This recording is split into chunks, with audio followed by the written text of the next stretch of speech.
Hello সবাইকে, আমি রজনী চলে এসেছি তোমাদের জন্য আরও একটা নতুন ভিডিও নিয়ে। দিনটা ছিল শুক্রবার, ছেলে গেছে টিউশন ক্লাসে। এই সুযোগে আমি আর অভিজিৎ দুজনে মিলে একটু বেরিয়েছি ছেলের জন্য একটা কেক নেব বলে। কাল 24শে আগস্ট আমার ছেলের জন্মদিন, তাই চলে এলাম দুজনে মিলে মিয়ামরে। এখান থেকেই নিয়ে নেব একটা কেক।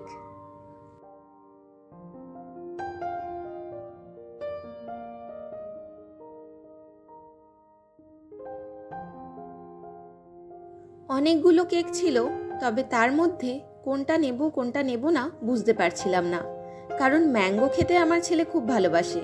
ম্যাঙ্গো ফ্লেভারেরও যেমন অনেকগুলো কেক ছিল, ঠিক তেমন চকলেট খেতেও খুব ভালোবাসে। চকলেট ফ্লেভারের তো অনেকগুলো ছিলই। এবার অনেক ভাবনা চিন্তা করে শেষমেশ এই টেডি কেকটা পছন্দ করলাম। ছেলের এবারের জন্মদিনে আমরা 3 জন ছাড়া বাইরের আর কেউ থাকবে না, সেই জন্য ভাবলাম ওর ভালো নামটা না লিখে কেননা ওর ডাক নামটাই লেখা যাক। সেই জন্য কেকের মধ্যে বললাম বাংলাতে কুটু লিখে দিতে। চলে এসেছি বাড়ি, আর অভিজিৎ গেছে ছেলেকে টিউশন থেকে আনতে। আমি তাই ভাবলাম ছেলে যখন ফিরে আসবে তার আগে এই কেকটাকে সুন্দর করে রেখে দিই কোথাও একটা।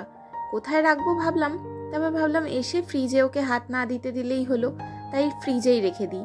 নাহলে রাত 12টা বাজতে তো এখনও অনেকটা দেরি আছে, ক্রিমগুলো নাহলে সব গলে যাবে। আর এই ক্যান্ডেলটা আর স্পার্কেলটা রেখে দিচ্ছি ফ্রিজের মাথায়। এখানে তো হাত পায় না বা এসে দেখতেও পাবে না।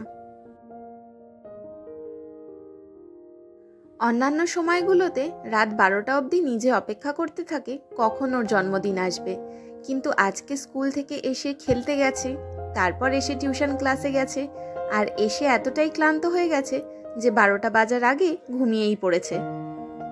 Happy birthday to you, happy birthday to you, happy birthday, happy birthday, happy birthday to you, happy birthday to you, happy birthday to you, happy birthday, happy birthday, happy birthday to you.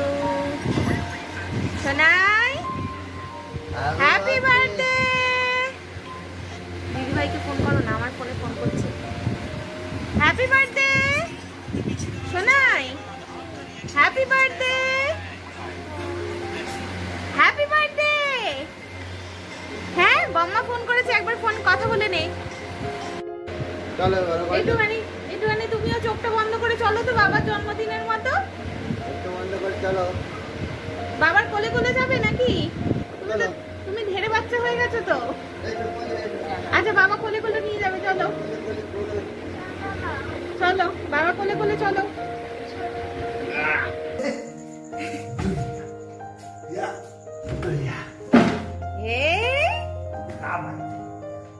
Light জ্বালা, দেখ তো কি আছে। দাঁড়া লাইটটা জ্বালাই।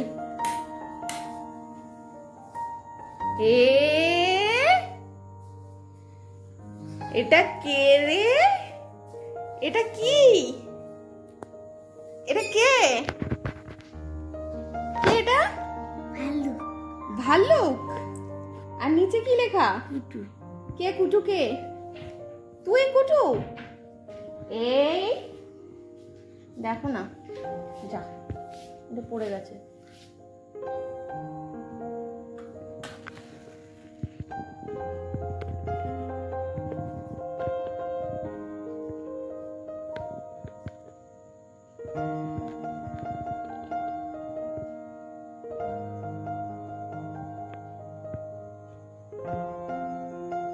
বাবা ওরে ভয় পেয়ে গেছে। Happy birthday to you, happy birthday to you, happy birthday, happy birthday, happy birthday to you, happy birthday পাখি,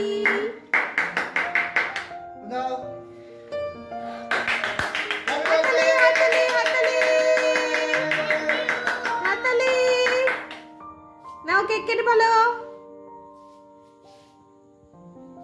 পারবে তো কাটতে? আগে ভাল্লুকের কোন জায়গাটা কাটবে?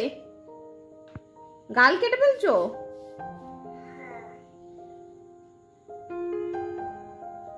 গাল কেটে আগে গালটাকে কে খাবে? আমি তো তোর গালটাকে খাবো।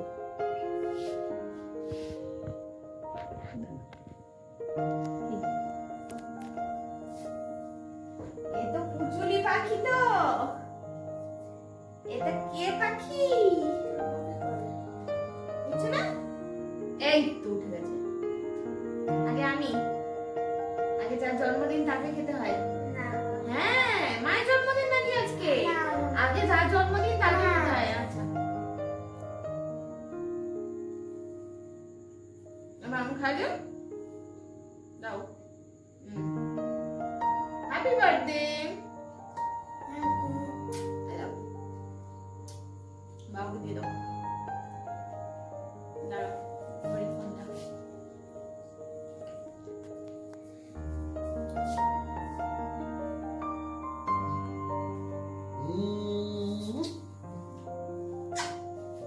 সোনা বেবি তো এটা? এটা কি বেবি? এটা কি বেবি?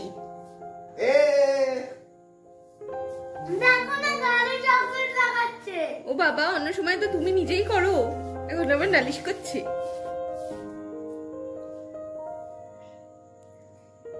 কেউ ফোন করেছে? দিদা হবে নাকি? খেয়ে নে।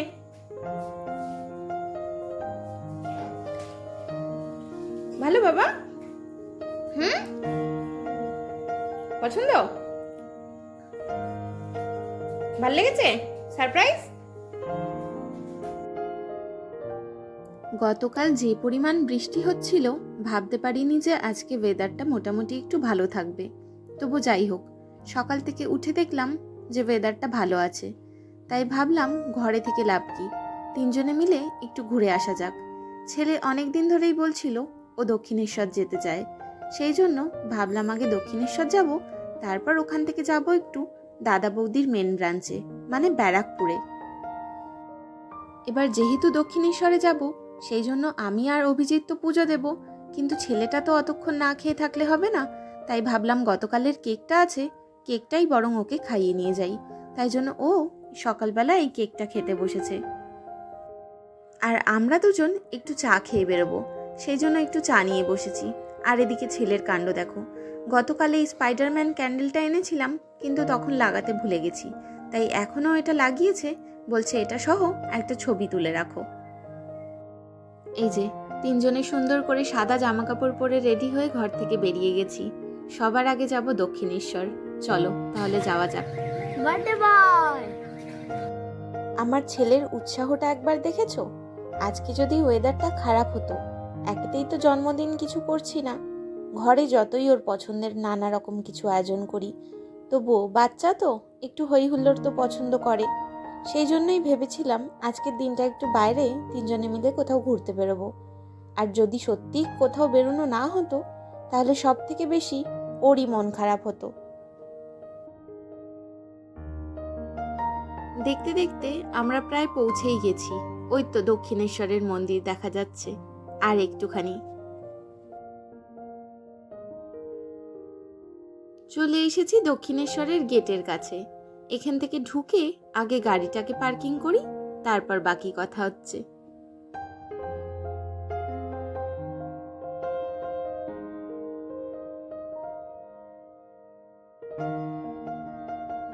গাড়িটা পার্কিংয়ে রাখা হয়ে গেছে, চলো এবার তিনজনে মিলে ভেতরে যাই। হেলমেট পরা থাকলে চুলগুলোর এমন বাজে অবস্থা হয়, পুরো চিপটে একাকার হয়ে যায়। ভালো ভিড় আছে দেখ, আজকে শনিবার না, ওই জন্য এত ভিড়। কত লোক কত লোক। সেই এসছিলাম কত বছরের বিবাহবার্ষিকীতে মনে পড়ছে না, বছর দুয়েক আগে মনে হয় এসছিলাম। মনে আছে তোর? এইখানে সন্ধেবেলা এসছিলাম, মনে আছে? না, একবার পয়লা জানুয়ারিতেও এসছিলাম। চ আগে মোবাইল আর ব্যাগগুলো রেখে দিই, জুতোগুলো। হ্যাঁ এসছিলাম, মনে কর। সেই ওখান থেকে আমরা একটা হাইওয়েতে গেছিলাম, জুতো খোল, জুতো জমা রাখবো, হেলমেট জমা রাখবো। জুতো, ফোন, ব্যাগ সব জমা রাখার পর চলে গিয়েছিলাম সবার আগে পুজো দিতে, কারণ যেই কাজের জন্য এসছি সেইটা আগে সেরে নেওয়াই ভালো। আর আজকে এত সুন্দর দর্শন হয়েছে যে কি বলবো। যেইটুকু ভিড় দেখতে পাচ্ছ তা শুধুমাত্র শনিবার বলে, সেই জন্য যেহেতু কোনো হলিডে নয় তাই খুব একটা তেমন ভিড় ছিল না। আর যেইটুকু ভিড় ছিল ঝটঝট লাইনটাও এগিয়ে যাচ্ছিল। আধা ঘন্টার মধ্যে আমাদের পুজো দেওয়া হয়ে গেছে। আজকে খুব ভালো দর্শন হয়েছে জানো। ভেতরে যাওয়ার সময় আমরা এই 28 নম্বর স্টলটা থেকে পুজোর ডালিটা কিনেছিলাম, তাই এখন এলাম যাতে ওনারা এই প্রসাদটা নিয়ে যাওয়ার একটু ব্যবস্থা করে দিতে পারেন। কত দোকান দেখ, হ্যাঁ অনেকগুলো স্টল আছে দোকানে। চলো চলো ওইখানটা দাঁড়াবো। হ্যাঁ এখানটা একটা ফটো তুলবো। দেখো এখান থেকে পুরো মন্দিরটা সুন্দর আসছে, দেখো।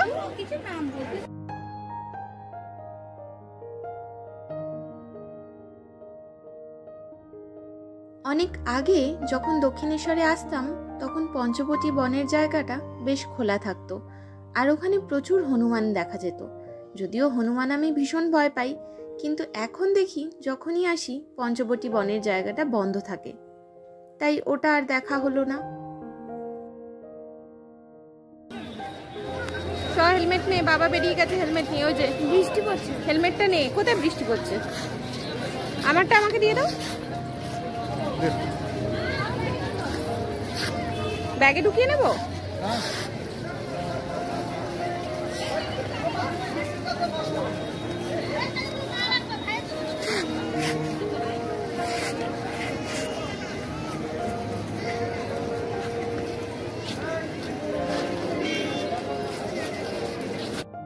দক্ষিণেশ্বর থেকে বেরিয়ে গেলাম, আর এখন যাচ্ছি ব্যারাকপুরে দাদা বৌদির হোটেলের যে মেন ব্রাঞ্চটা রয়েছে সেইখানে।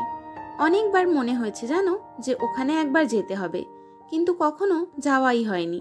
সোদপুরেরটায় যদিও একবার গেছিলাম, কিন্তু আজকে ভেবেছি ওইটায় যাব। চলেই এসছি আমরা প্রায়। আর গলিটায় ঢোকার মুখেই এত লম্বা একটা ভারতের জাতীয় পতাকা দেখে মনটা কার না খুশি হয় বলো। এই যে চলে এলাম।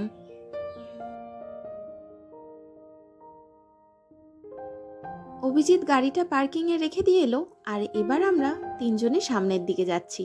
সামনের দিকে এগোতেই দেখলাম সামনে আবার লম্বা একটা লাইন রয়েছে জানো, তাই আমরাও আবার দাঁড়িয়ে গেলাম লাইনের পিছনে। জানি না কতক্ষণ অপেক্ষা করতে হবে এই লম্বা লাইনে। ভেতর থেকে একটা একটা করে সিট খালি হলে ওনারা ভেতরে ডেকে নিচ্ছেন। এইভাবে টুকটুক করে লম্বা লাইনটা এগোচ্ছে, আর সাথে আমরাও। আর ছেলেটা আমার একটুকু দাঁড়িয়ে থাকতে পারে না। ওই দেখো যেই একটু সুযোগ পেয়েছে ওই সোফাটায় গিয়ে আবার বসে পড়েছে। এখানে আসার আগেই অভিজিৎ আমাকে বলছিল আজকাল নাকি দাদা বৌদি কিছু বাঙালি ট্র্যাডিশনাল খাবারও আয়োজন করছে, আর সেইটারই লম্বা একটা লিস্ট আমরা বাইরে দেখতে পেলাম।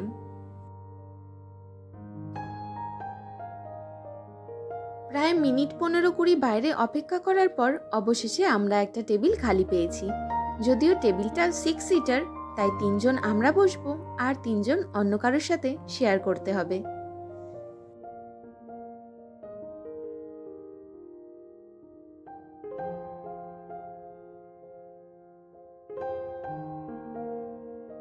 এখানে আসার আগে অভিজিৎ অনেকগুলো রিভিউ চেক করেছে, আর তার মধ্যে থেকে অভিজিৎ জানতে পেরেছে যে এখানের ফিশ ফ্রাইটা নাকি একদম দারুণ খেতে। তাই এখানে আসা মাত্রই ও প্রথমেই অর্ডার করে দিয়েছে 3টে ফিশ ফ্রাই, আর তার সাথে নিয়েছি একটা অনিয়ন স্যালাড। আজকে গ্রিন স্যালাডটা নিইনি, সাথে আবার কয়েকটা ফ্রেঞ্চ ফ্রাইও ছিল। আর এই ফিশ ফ্রাইয়ের সাথে কাসুন্দি তো ছিল, তবে এখানের বানানো গ্রিন চাটনিটা দারুণ খেতে ছিল। ফিশ ফ্রাই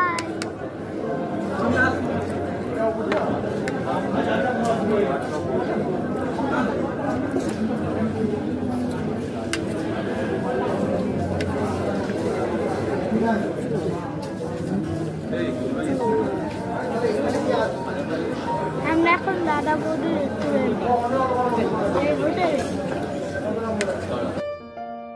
ফিশ ফ্রাইয়ের পর আমরা অর্ডার করেছিলাম একটা স্পেশাল মাটন বিরিয়ানি, একটা নর্মাল মাটন বিরিয়ানি, একটা মাটন ভুনা মশালা আর একটা মাটন লিভার ফ্রাই। অভিজিতের পছন্দে এই লিভার ফ্রাইটা অর্ডার করা হয়েছিল। অভিজিৎ বলল এটারও রিভিউ দেখেছে, খুব ভালো রিভিউ নাকি, তাইও একটু খেয়ে দেখতে চায়। স্পেশাল মাটন বিরিয়ানিতে 2 পিস মাটন আর 2 পিস আলু ছিল। ভাতের পরিমাণ বেশি থাকবে কিনা জিজ্ঞেস করেছিলাম, তবে ওরা বলল যে না, রাইসের পরিমাণ কিন্তু বেশি থাকবে না, খালি মাটন আর আলু একটা করে এক্সট্রা থাকবে। সেই জন্যই আরও একটা নর্মাল মাটন বিরিয়ানি অর্ডার করেছিলাম। সমস্ত রান্নার টেস্টগুলো একদম অসাধারণ ছিল, তবে এইটুকু খাবার অর্ডার করার পরে আমাদের অবস্থা এমন হয়েছিল যে ছেড়ে দে মা, কেঁদে বাঁচি। কেউই আর পুরো নিজের খাবারটা শেষ করতে পারছিলাম না। শেষে এ ওকে ঠেলাঠেলি আর ও তাকে। বিরিয়ানিটা তো পাতে নিয়ে নিয়েছি বলে ওটা আর প্যাকিং করা যেত না, কিন্তু লিভার ফ্রাই আর এই মাটন ভুনা মশালাটা একটু বেঁচে গিয়েছিল, সেই জন্য ওটা আবার প্যাকিং করে বাড়ি নিয়ে চলে এসেছিলাম।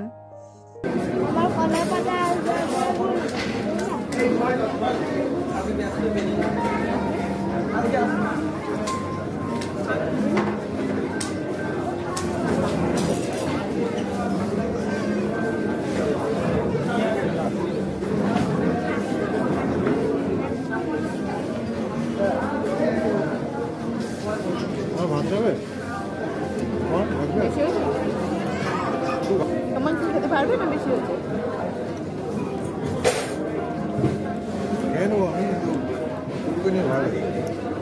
আমরা ফুটু যতটা খেতে পারবে না, তারপর আমি একটু দিচ্ছি। খাওয়া দাওয়া সেরে বাইরে বেরিয়ে তো আমরা অবাক, এত বৃষ্টি হচ্ছে। এত ভালো ওয়েদারে ঢুকলাম ভেতরে, আর এখন অঝোরে বৃষ্টি, তাই জন্য আবার একটু দাঁড়িয়ে গেলাম। বেশ কিছুক্ষণ সিঁড়িতে দাঁড়িয়েছিলাম, তবে বর্ষার কারণে স্টাফেদের খাবার নিয়ে আসা যাওয়া করতে অসুবিধা হচ্ছিল দেখে আমরা নিচে চলে এলাম, আর এসে এই কিচেনের পাশেই দাঁড়িয়েছিলাম। তখনই দেখতে পেলাম এমন সুন্দর সব কিচেনের দৃশ্য। কোথাও খাবার বাড়া চলছে, আবার কোথাও গরম ফুটন্ত তেল টকবক করে ফুটছে, সেখানে শুধু এই তৈরি হওয়া ফিশ ফ্রাইগুলো ছাড়ার অপেক্ষা। এটা হচ্ছে গ্রাউন্ড ফ্লোরের ডাইনিং এরিয়াটা।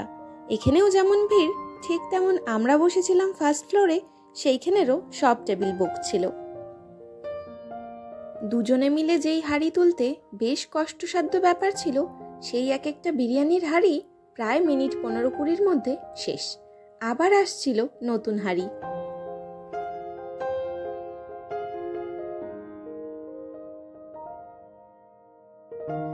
খালি হাঁড়িগুলোকে এইভাবে নিয়ে যাওয়া হচ্ছিল, বাঁশের মধ্যে পালকির মতো বানিয়ে। একদিকে যেমন নিয়ে যাচ্ছে খালি হাঁড়িগুলোকে, ঠিক আবার অন্য ভর্তি হাঁড়ি সাথে সাথে রেখে যাচ্ছে। এরকম ভাবে কত যে হাঁড়ি আসছিল আর যাচ্ছিল, আধা ঘন্টার ওপর দাঁড়িয়ে দাঁড়িয়ে আমরা প্রায় সেটাই দেখছিলাম।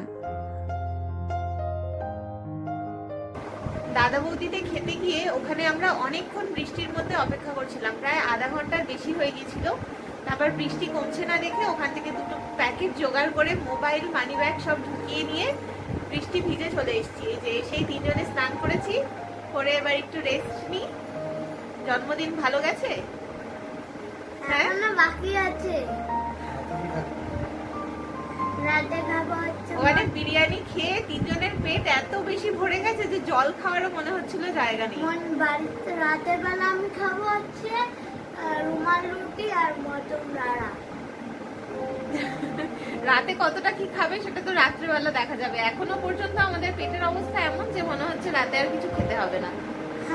প্রায় 6টা 6:30 নাগাদ 3জনেই একটু শুয়েছিলাম। ভাবলাম বৃষ্টি ভিজে এসছি, শরীরটা একটু ক্লান্ত লাগছে, একটু শুয়ে নিই। 3জনেই তারপর কখন যে ঘুমিয়ে পড়েছি, আর প্রায় 2 ঘন্টা।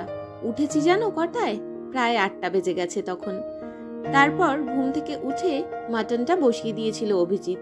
আগের দিন রাত্রেবেলায় নিয়ে এসেছিল, সেইটাই বসিয়েছিল। তারপর বেশ অনেকটা রাত হয়ে যাওয়াতে ভাবলাম প্রায় 9:45 বাজে, দোকান তো এরপরে বন্ধ হয়ে যাবে, তাই 3জনে মিলে বেরিয়ে পড়লাম আবার রুমালি রুটি নিতে। ছেলের ইচ্ছে ছিল জন্মদিনের রাতে ও খাবে রুমালি রুটি আর তার সাথে মাটন রাড়া, আর সাথে একটু আইসক্রিম। সেই জন্যই রুমালি রুটিটা তো নিয়ে এসেছিলাম, আর মাটন রাড়াটা বাড়িতে বানানো।